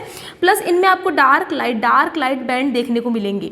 इनमें भी आपको क्या देखने को मिलते हैं? बैंड्स देखने को मिलते हैं, डार्क और लाइट। अगर जिसमें बैंड देखने को मिलेंगे तो उस मसल्स को अपन क्या बोलते हैं, बताओ? अभी मैंने बताया, उसको अपन बोल देंगे स्ट्राइटेड मसल्स। तो बच्चा अब देखो ध्यान से क्वेश्चन कैसे आता है। तो पहला तो ये आ गया आपको समझ में। पहला स्ट्राइटेड मसल्स कौन सी थी? स्केलेटन मसल, ठीक है। दूसरी कौन सी है? कार्डियक मसल, क्योंकि इसमें भी आपको डार्क लाइट बैंड्स देखने को मिलते हैं, ठीक है। इनमें भी न्यूक्लियस होता है, ये बात आप ध्यान रखना, न्यूक्लियस वगैरह इन तीनों में ही होता है, ठीक है। समझ में आ गया। दूसरा, cardiac muscles only present in heart. ये बात आपको ध्यान रखना है कि ये केवल कहाँ प्रेजेंट होती है? अपने हार्ट में प्रेजेंट होती है। अभी क्यों होती है ऐसा, इसका रीजन मैं बताती हूँ, ठीक है। दूसरा पॉइंट, अभी एक चीज़ और बताऊँ आपको। अब हार्ट में प्रेजेंट है, तो हार्ट क्या आपसे पूछ के काम कर रहा है? नहीं कर रहा ना। हार्ट तो अपनी मर्जी से अपने 24 घंटे हार्ट बीट करता है, तो वो भी कैसी होगी? अपनी इच्छा अनुसार काम करता है, अपनी इच्छा, यानी अपनी इच्छा से काम नहीं करता। तो इसका मतलब ये मसल्स भी कैसी हो गई? Involuntary muscles. कैसी हो गई? इनवॉलेंटरी मसल्स हो गई। समझ में आया यहाँ तक? तो पहला तो था स्ट्राइटेड मसल्स, क्यों? क्योंकि इसमें स्ट्रेशंस देखने को मिलते हैं। दूसरा, इनको इनवॉलेंटरी मसल्स कहते हैं, क्यों? क्योंकि ये अपने इच्छा से काम नहीं करती, जैसा होता है वैसे काम करती है, मतलब इस पर अपना कोई कंट्रोल नहीं होता है, ठीक है। और दूसरा है, ये कहाँ प्रेजेंट होती है? केवल और केवल हार्ट पे प्रेजेंट होती है।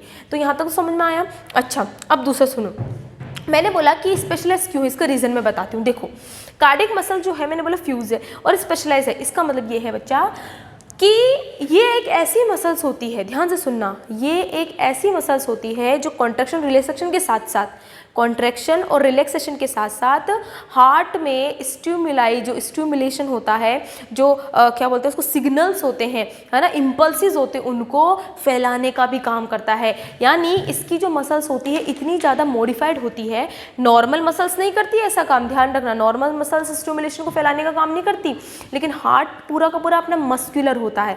तो अब आपको पता है कि 4 चैम्बर होते हैं, 2 एट्रियम 2 वेंट्रिकल होते हैं। तो बच्चा आपको पता है कि अगर आपने नाम सुना हो कि SAN नोड होता है ना बच्चा, SAN नोड होता है, ये भी एक तरीके की स्पेशलाइज्ड नोडल टिश्यू होता है जिससे अपने पूरे स्टिमुलेशन इम्पल्सेस बाहर निकलते हैं।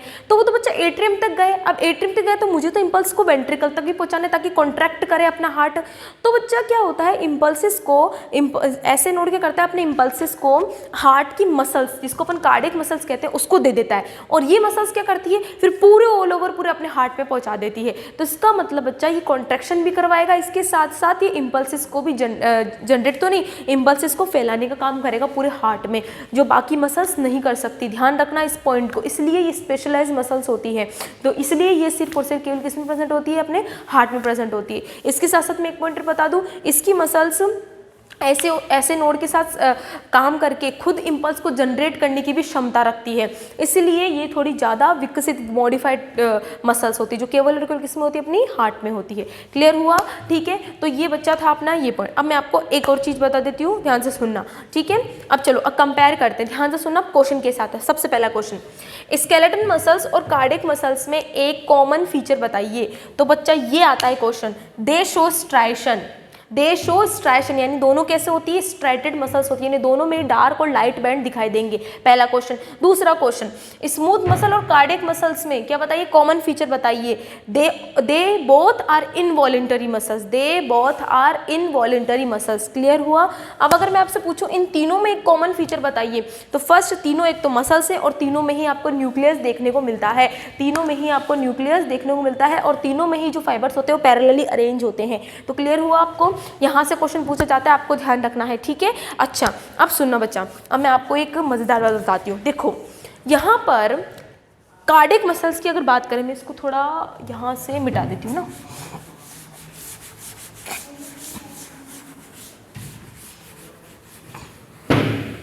देखो बच्चा कार्डियक मसल्स में आपको एक पॉइंट दिखेगा, दे हैव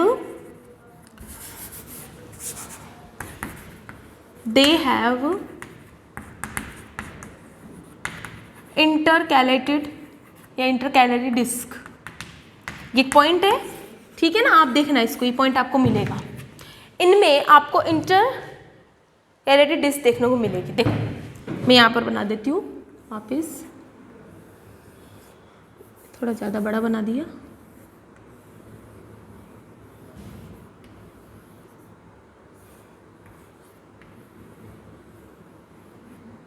मान लो ये मसल्स है, अब थोड़ी ऐसी है, समझ जाओ तुम लोग, होशियार हो तुम लोग वैसे,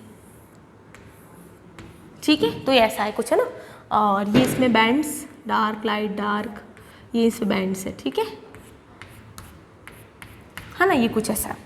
अब आपको ना जगह जगह पर कुछ ऐसे ना डिस्क देखने को मिलेगी, देखना बुक में देखना, आपको कुछ ऐसा डिस्क, इसी को बोलते हैं इंटरकैलेटेड डिस्क, ठीक है। ये डिस्क प्रेजेंट होती है। अब सुनो बच्चा, ये डिस्क किसकी बनी होती है, ये सुनो बच्चा। देखो मैंने आपको एक चीज़ बतानी थी, मैं दिमाग से निकल गया था मेरा, मैंने सोचा फिर मैं जब वो पढ़ाऊंगी तभी एक साथ ही बता दूंगी, ठीक है बच्चा। मैंने याद है आपको एपिथेलियल टिश्यू के अंदर जंक्शन पढ़ाए थे, जंक्शन मैंने 3 जंक्शन पढ़ाए थे, टाइट जंक्शन, एडहेरिंग जंक्शन और गैप जंक्शन पढ़े थे अपन ने, 3 जंक्शन पढ़े थे। तो एक और जंक्शन होता है आपकी बॉडी में, वो है डेस्मोसोम, नाम तो सुना ही होगा डेस्मोसोम। डेस्मोसोम एक तरीके का कनेक्शन बना, एक तरीके का प्रोटीन होता है ये डेस्मोसोम, एक तरीके का क्या होता है, प्रोटीन होता है बच्चा, ठीक है। क्या होता है ये, प्रोटीन। मैंने पहले तो यहाँ लिख देती हूँ डेस्मोसोम्स। बच्चा डेस्मोसोम एक तरीके का स्पेशलाइज्ड एडहेरिंग प्रोटीन होता है जो गैप जंक्शन के साथ मिलकर इंटरकैलेटेड डिस्क बनाता है। क्या बोला मैंने, वापस बच्चा देखो 3 तरीके के जंक्शन थे, टाइट, एडहेरिंग और गैप थे ना, उनको अभी साइड में रखो। मैंने बोला इन तीनों के अलावा एक और जंक्शन होता है जो ये डेस्मोसोम प्रोटीन बनाता है ना। ये ज़्यादा इतना इंपॉर्टेंट क्योंकि ये साथ में ही काम करता है उनके, तो कभी भी इंडिविजुअल काम नहीं करता। तो डेस्मोसोम जब गैप जंक्शन के साथ मिलकर काम करते हैं तो एक इंटरकैलेटेड एक डिस्क बनाते हैं और उसका नाम है इंटरकैलेटेड डिस्क, और ये आपको कार्डियक मसल्स में देखने को मिलती है, और ये है इसका फीचर जो बाकी मसल्स में देखने को आपको नहीं मिलता है। तो अगर आपके पास क्वेश्चन आए कि why cardiac muscles is different from other skeleton and smooth muscle, तो आपके पास देने के लिए 2-3 ऑप्शन है। अगर ऑप्शन में सबसे पहले स्पेशल है, जब तक वो आपको स्टिमुलेशन वाला पॉइंट नहीं बोलते तो तब तक तो टिक लगाना ही नहीं है, वरना तो इंटरकैलेटेड डिस्क वाला तो ऑप्शन यही वाला आएगा, क्योंकि ये ऑप्शन सिर्फ इसी में ही है, बाकी के दोनों में नहीं होता है। तो बच्चा आपको समझ में आया? तो क्या बोला मैंने कि कार्डियक मसल्स में आपको बीच बीच में डिस्क देखने को मिलते हैं, और वो डिस्क किसकी बनी होती है? डेस्मोसोम्स प्लस गैप जंक्शन से मिलकर बना होता है। ये भी जब मैंने बोला था ना कि आपको कि जो ये बहुत स्पेशलिस्ट मॉडिफाइड है, तो पहले अलग अलग थे, देन जब ये मसल बनी तो दोनों जुड़ गए, फिर डिस्क के रूप में आ गए यहाँ पर, ठीक है ना। ये भी कुछ नहीं करता बच्चा, ये डिस्क क्या करता है? इंटरग्रिटी प्रोवाइड करवाता है। इंटरग्रिटी का क्या मतलब होता है? मतलब सेल के या फिर मसल्स के अंदर मतलब है ना आने जाने वाली चीज़ों को मतलब बैलेंस रखेगा कि भाई हाँ ठीक है इतनी बैलेंस में है, ऑस्मोरेगुलेटी मेंटेन रखेगा, कोई सब्सटेंस बाहर नहीं जाए, कोई सब्सटेंस अंदर नहीं जाए, कुल मिला के मतलब मदद करते हैं ये, ठीक है। तो ये बात आपको ध्यान में, सबसे इंपॉर्टेंट पॉइंट है जो मैंने आपको बताया। तो ये आपका मसल कंप्लीट हो गया, तो समझ में आया आपको? तो बच्चा आपको ये ध्यान रखना है कि ये जो मसल्स होती है वो कैसी होती है, अपने पास 3 तरीके की होती है, जिसके बारे में मैंने आपको पूरा डिटेल बता दिया, ठीक है। क्लियर हुआ? अच्छा, ये बात आपको ध्यान रखनी है। अपनी बॉडी में बहुत ऐसी जगह होती है जहाँ पर स्ट्रॉन्ग मसल्स, वीक मसल्स पाई जाती है। जैसे अपनी वैसे तो अगर स्ट्रॉन्ग मसल की बोले तो अपनी सबसे वीक मसल आपके कान में होती है। जैसे सबसे वीक हड्डी आपके कहाँ होती है? कान में होती है। वैसे अपनी वीक मसल भी कान में ही होती है।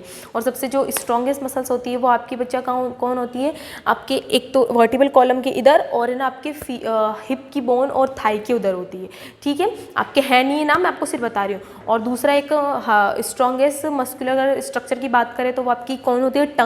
टंग भी आपके पूरा मस्कुलर मतलब एक स्ट्रक्चर होता है, ठीक है बच्चा। तो ये बात आपको समझ में आ गया। तो ये अपन ने मसल्स यानी मस्कुलर टिश्यू कंप्लीट कर लिया। आपको याद रखना है मसल का काम क्या होता है? Contraction plus relaxation. Contractile protein present होते हैं इसलिए कॉन्ट्रैक्शन कर सकते हैं। तो याद रखना वो कॉन्ट्रैक्टाइल प्रोटीन 2 तरीके के होते हैं, एक्टिन और मायोसिन। मैंने अभी आपको बताया, इसी वजह से कॉन्ट्रैक्शन और एक्सपेंशन करते हैं, ठीक है।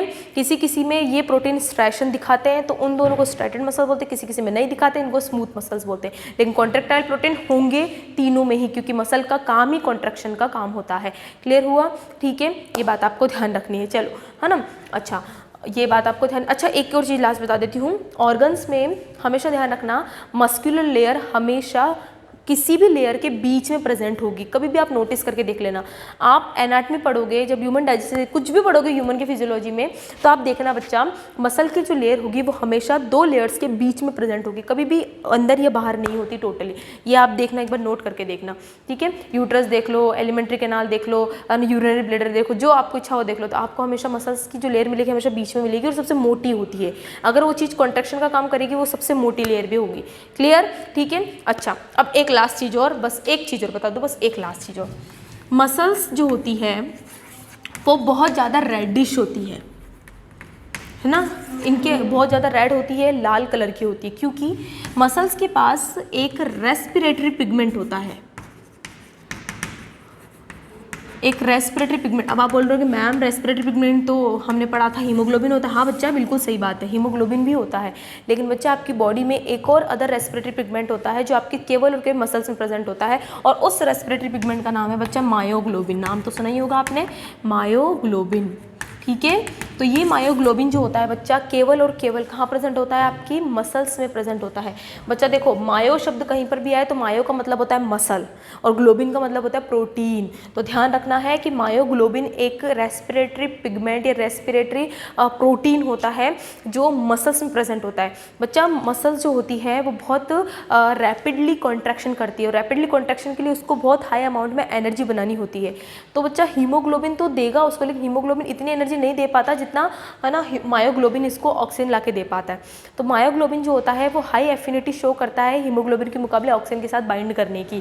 इसलिए मायोग्लोबिन क्या करता है बच्चे, जब अपन ज़्यादा हार्ड वर्क या फिर अपन ज़्यादा से ज़्यादा एक्सरसाइज वगैरह करते हैं तो मायोग्लोबिन क्या करता है ना, इमरजेंसी में एनारोबिक रेस्पिरेशन करता है, बिना ऑक्सीजन के एनर्जी बनाने का काम करता है। और आपको पता है कि बिना ऑक्सीजन की अगर एनर्जी बनती है तो लैक्टिक एसिड बनता है, और लैक्टिक एसिड फिर अपनी मसल्स में आके जमा होता है, जिसको अपन मसल फटीग बोलते हैं, जिससे अपन पेन वो तो वापस रिकवर हो जाता है। तो आई बात समझ में, तो काम की बात की, ये बात समझ में आ गया कि मसल्स रेड कलर की क्यों दिखती है, क्योंकि उसमें एक रेडिश कलर का रेस्पिरेटरी पिगमेंट, एक रेस्पिरेटरी प्रोटीन होता है जिसका नाम मायोग्लोबिन है, जो हीमोग्लोबिन से ज़्यादा एफिनिटी शो करता है किसकी, ऑक्सीजन के साथ बाइंड होने की। ये बात आपको ध्यान रखनी है। क्लियर हो गया? ठीक है। और एक बात और बता दूं, मायोग्लोबिन के अंदर जो आयरन होता है वो Fe3+ के रूप में होता है, और हीमोग्लोबिन में Fe2+ के रूप में होता है। बस इतना था जो मेरे को आपको बताना था मसल्स के लिए। और भी बहुत कुछ है मसल्स के बारे में बताने के लिए, लेकिन मैं इसमें नहीं, अगले जो चैप्टर है तो उसमें अपन डिटेल में स्टडी स्टडी करेंगे, ठीक है बच्चा। तो ये अपना मसल्स कंप्लीट हो गया है, ठीक है। चलो अब अपन आगे स्टार्ट करते हैं अपना लास्ट जो कनेक्टिव टिश्यू है बच्चा, न्यूरल। ये भी आपका इसमें इतना डिटेल में नहीं है बच्चा, है ना।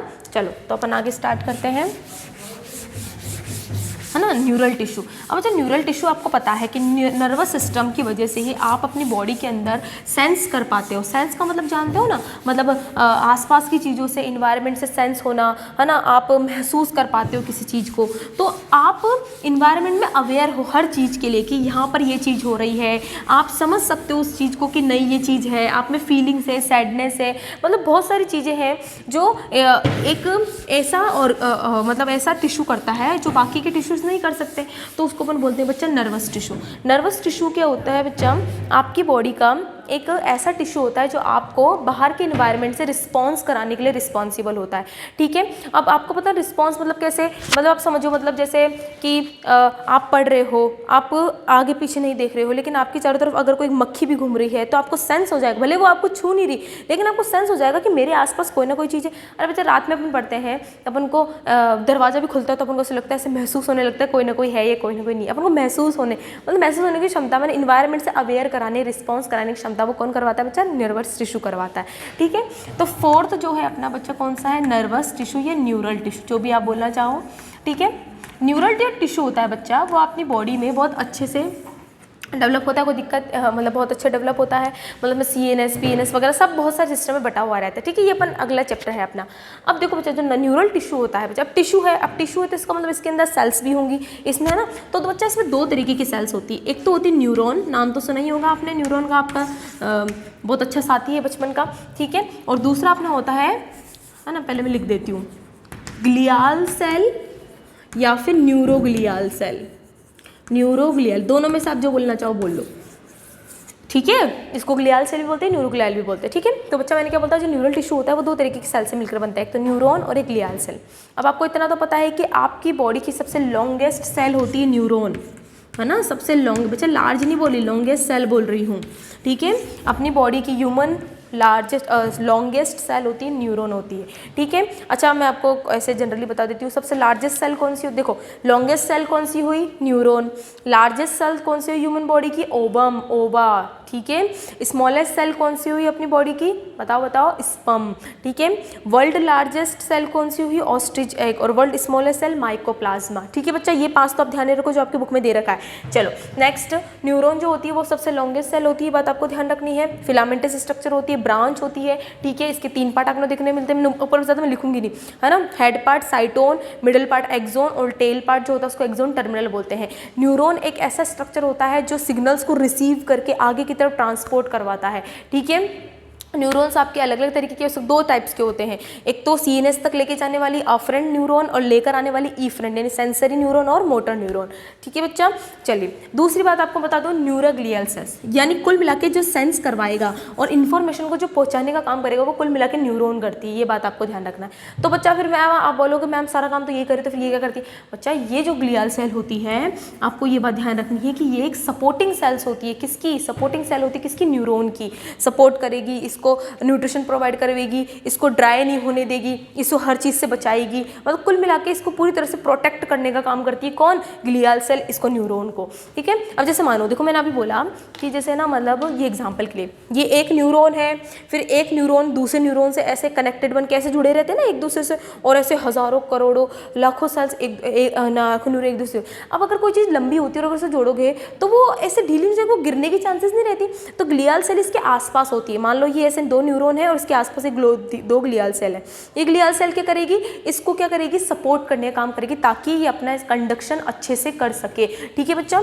चलो अब एक इंपॉर्टेंट बात है जो मैं आपको बता दूं कि ग्लियल सेल जो होती है वो न्यूरॉन के 50% से भी ज़्यादा होती है पूरी बॉडी के अंदर, ये बात आपको ध्यान रखना है, यानी इनका जो नंबर होगा वो इनसे ज़्यादा होता है, ये आपको पॉइंट ध्यान रखना है। क्वेश्चन आता है इसका ध्यान रखना, ये आपके NCERT की 9 है, एनसीईआरटी में ये दे रखा है कि जो ग्लियल सेल होती है ना, more than half of the volume of the neural tissue in our body, यानी इसका हाफ से भी ज़्यादा, यानी मान लो जैसे फॉर एग्जांपल, जैसे मैंने वापस बताया 100%, मान लो 50% ये है, 50% मान लो, तो मैं बोल रही हूँ कि 50% से ज़्यादा, यानी इससे ज़्यादा, यानी कुल मिला के ऐसे मानो कि ये 60%, ये 40%, एग्जाम्पल के लिए बता रही हूँ मैं, बस इतना बोल रही हूँ कि 50% से ज़्यादा होती है ये, यानी इनका नंबर इनसे ज़्यादा होता है, बस इतना ध्यान रखो। ये पॉइंट आ रखा है आपके, ये क्वेश्चन पूछा जाता है जो आपसे ध्यान रखना। क्लियर हुआ? तो बच्चा ये अपना ये अपना एनिमल टिश्यू कंप्लीट हो गया। आज अपने एनिमल टिश्यू में एपिथेलियम टिश्यू पढ़ा, कनेक्टिव टिश्यू पढ़ लिया, मस्कुलर टिश्यू पढ़ा और देन अपना न्यूरल टिश्यू पढ़ा। बच्चा मस्कुलर न्यूरल टिश्यू जितना था मैंने आपको उससे ज़्यादा ही बताया है, और दूसरा और इसको अपन डिटेल में पढ़ेंगे कब, जब अपना वो चैप्टर आएगा स्केलेटल सिस्टम। ठीक है बच्चा, है ना? तो ये अपना आज एनिमल टिश्यू कंप्लीट हो गया। अब अपन को जो पढ़ना है मेन, अब अपन को जो मेन पढ़ना है वो अपना है ऑर्गन सिस्टम, जिसमें अपन को तीन ऑर्गन यानी 3 स्ट्रक्चर के बारे में पढ़ने हैं, या ना 3 एनिमल स्ट्रक्चर के बारे में पढ़ने हैं, अर्थवर्म, कॉकरोच और फ्रॉग। ठीक है, तो आज अपन कॉकरोच स्टार्ट करेंगे। ठीक है बच्चा, अपन कॉकरोच स्टार्ट करते हैं, तो अब इसको बिठाते हैं और अपन अपना कॉकरोच स्टार्ट करते हैं। ठीक है,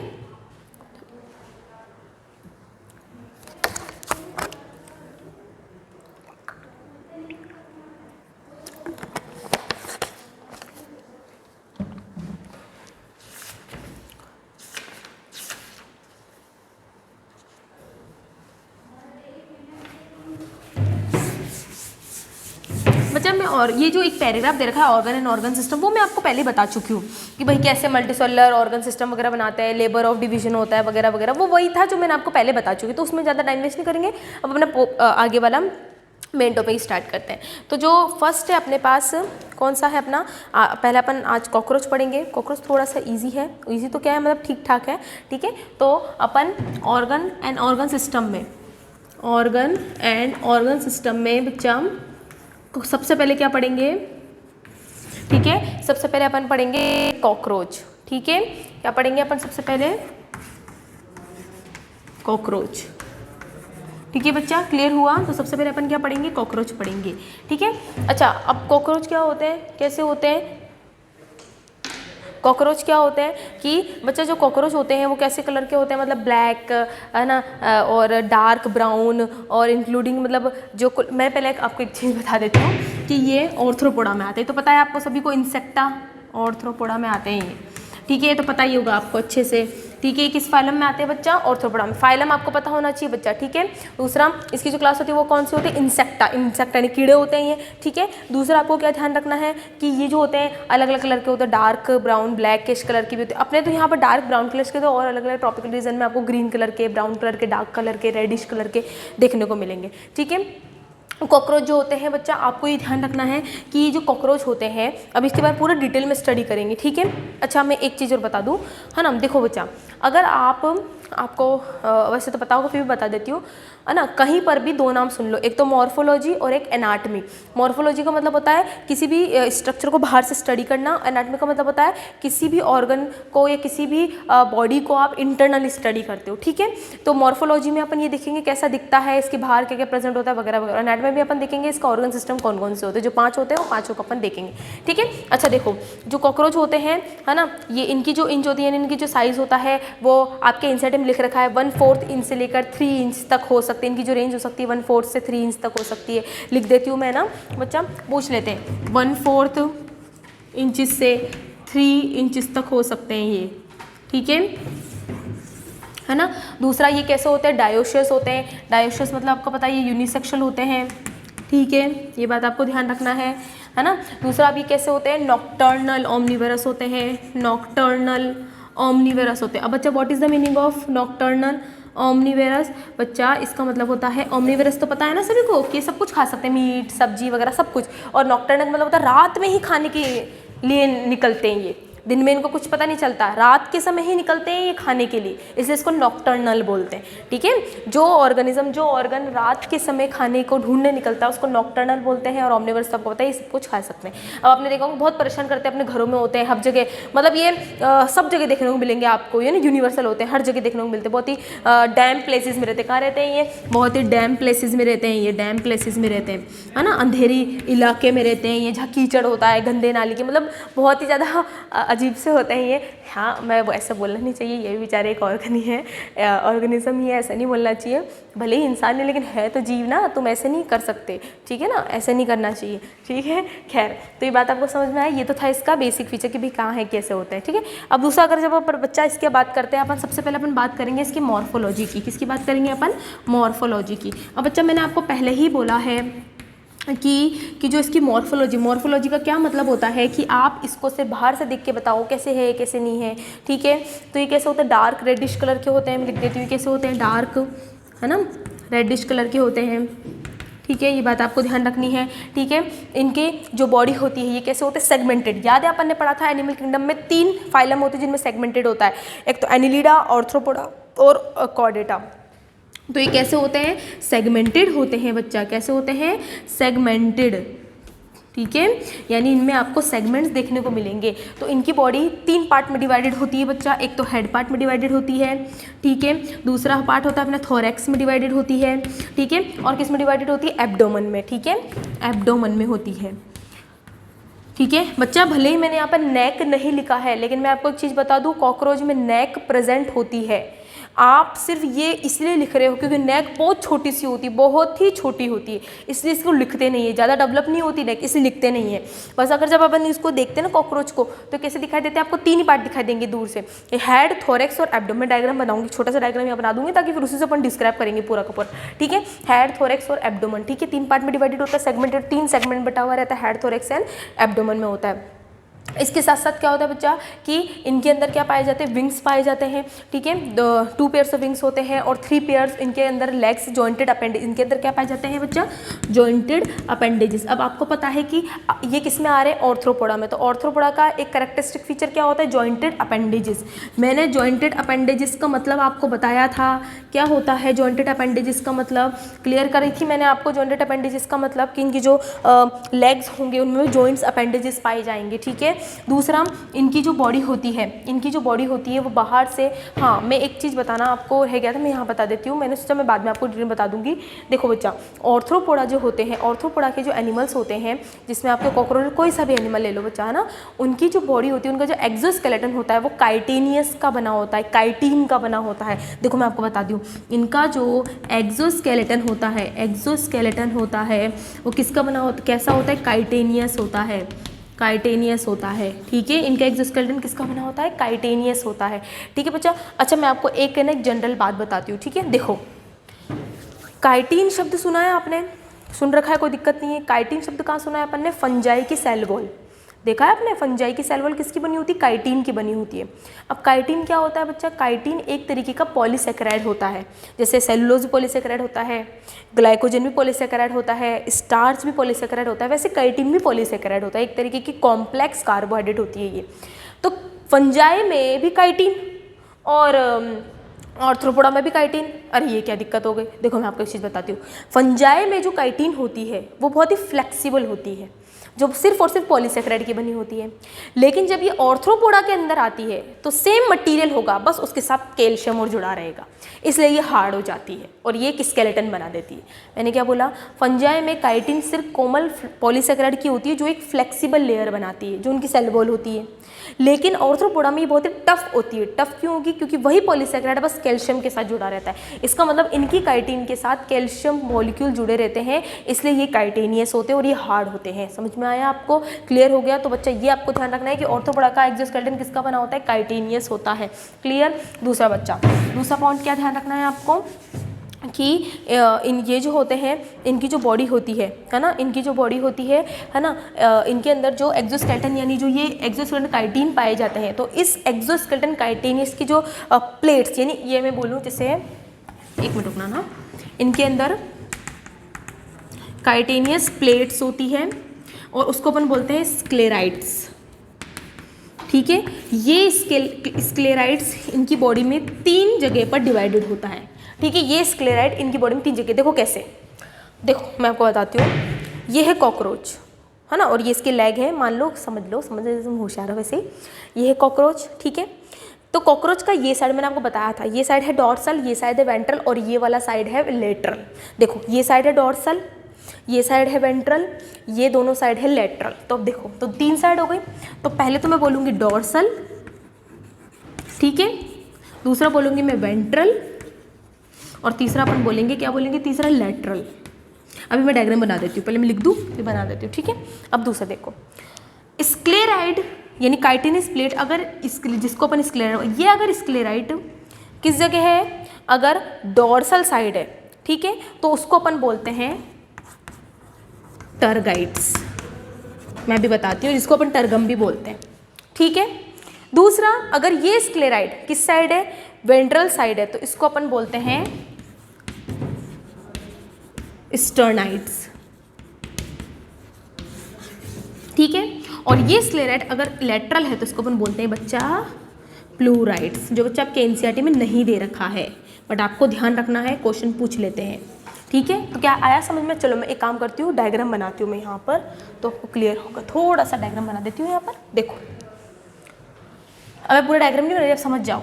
ये है डॉर्सल साइड, ये है वेंट्रल साइड, ये है लेटरल साइड। अब तो ठीक है, क्लियर हो गया। ये है डॉर्सल, मैं यहाँ लिख देती हूँ, है ना। ये है अपनी डॉर्सल, यानी कॉकरोच का डॉर्सल साइड, कॉकरोच का वेंट्रल साइड, और कॉकरोच का ये दोनों लेटरल साइड। मैं यहाँ लिख देती हूँ, ये है लेटरल साइड, ये दोनों है लेटरल साइड, ठीक है। तो ये वाली जो लेयर होगी, ये इसको अपन बोलेंगे डॉर्सल साइड, इसको अपन क्या बोलेंगे बच्चा, टर्गाइड, ठीक है। नीचे वेंट्रल वाली कौन सी है, नीचे वाली, इसको अपन बोलेंगे स्टर्नाइड, और इस वाली को, यानी इन दोनों को अपन बोलेंगे प्लूराइड। समझ में आया, क्लियर हो गया। अब तो देखो मैं आपको एक बार बता देती हूँ। ये कॉकरोच है, कॉकरोच की 2 साइड, ये डॉर्सल, वेंट्रल और लेटरल। तो डॉर्सल साइड जो काइटिनियस प्लेट होगी, जिसको अपन ने क्या बोला, स्क्लेराइड्स ही बोला, तो डॉर्सल साइड जो स्क्लेराइड होगी, जो काइटिन की बनी होती है, काइटिनियस होती है, उसको अपन क्या बोलते हैं, टर्गाइड्स बोलते हैं। वेंट्रल साइड जो स्क्लेराइड होगी, उसको अपन क्या बोलेंगे, स्टर्नाइड, और जो लेटरल साइड स्क्लेराइड्स होगी, उसको अपन क्या बोलेंगे, प्लूराइड्स बोलेंगे। आप इसको ऐसे बोल सकते हो। ये तो हो गए टोटल सबके लिए। एक के लिए, एक प्लेट को बोलेंगे टर्गम, है ना, एक प्लेट नीचे जो होगी उसको बोलेंगे स्टर्नम, और एक प्लेट जो उधर होगी उसको बोलो प्लूरम। खैर ये तो आपके है नहीं, लेकिन मैं आपको बता दिया, तो क्लियर हुआ बच्चा आपको। तो ये पॉइंट आपको ध्यान रखना, ये आपसे क्वेश्चन पूछा जाता है भाई, है ना। अब दूसरे एक पॉइंट वाला बता देती हूँ कि ये एक, जब आप इसको अलग अलग करोगे, तो यहाँ पर आपको जॉइंट्स दिख रहे हैं, जॉइंट्स इधर, ये आपको जॉइंट्स दिख रहे हैं, तो बच्चा यहाँ पर एक एंडो मेम्ब्रेन होती है, ठीक है ना, जिससे आपके, है ना, ये लेटरल वाला जो प्लूराइड्स होती है, वो ऊपर तो टर्गाइड से और नीचे स्टर्नाइड से जुड़ी रहती है, और इसको अपन बोलते हैं आर्थ्रोपोडियल, आर्थ्रोपोडल या आर्थ्रोपोडल एंडो मेम्ब्रेन, यानी मेम्ब्रेन, ठीक है। तो बच्चे ये बात आपको ध्यान रखनी है, इसे क्या बोलते हैं, आर्थ्रोपोडल मेम्ब्रेन कहते हैं, जिससे ये मेम्ब्रेन यहाँ प्रेजेंट होती है, जिससे आपके ये तीनों की तीनों स्क्लेराइड एक दूसरे से जुड़ी हुई रहती है। ये आपसे पूछा गया है क्वेश्चन, ये थोड़ा आता है, जिसमें तीनों पॉइंट्स पूछे जाते हैं कि डॉर्सल साइड को क्या बोलते हैं अपन, टर्गाइड, वेंट्रल को बोलते हैं स्टर्नाइड, और लेटरल को बोलते हैं अपन प्लूराइड बोलते हैं। क्लियर हुआ। तो बच्चे ये तो था इसका मॉर्फोलॉजी, किसी ऊपर से, ठीक है। और भी है अभी, तो मैं जब अभी हेड, थोरेक्स और अभी अब अपन क्या पढ़ेंगे, हेड, थोरेक्स और एब्डोमेन पार्ट पढ़ेंगे मॉर्फोलॉजी में, कि कैसे कैसे डिफाइन होता है, मैं आपको पूरा अच्छे से बताऊं। तो ये वाला पार्ट आपको समझ में आया, क्लियर हुआ। तो ठीक है बच्चा, तो इस लेक्चर को एंड करते हैं, ठीक है। इसके आगे अपन हेड, थोरेक्स और एब्डोमेन वाला कंटिन्यू करेंगे, ठीक है। उसके बाद अपन पूरा एनाटॉमी स्ट्रक्चर, उसका रेस्पिरेटरी, उसका डाइजेस्टिव, उसका रिप्रोडक्शन, उसका रेस्पिरेशन, है ना, और बाकी के जो स्ट्रक्चर्स है वो भी अपन पूरा अच्छे से देखेंगे। मैं आपको सिर्फ वही बताऊँ जो आपके एनसीईआरटी में है, फालतू कुछ नहीं बताया, बात करेंगे अपन, ठीक है बच्चा। चलो तो अपन आगे हेड, थोरेक्स और एब्डोमेन से स्टार्ट करेंगे, ठीक है।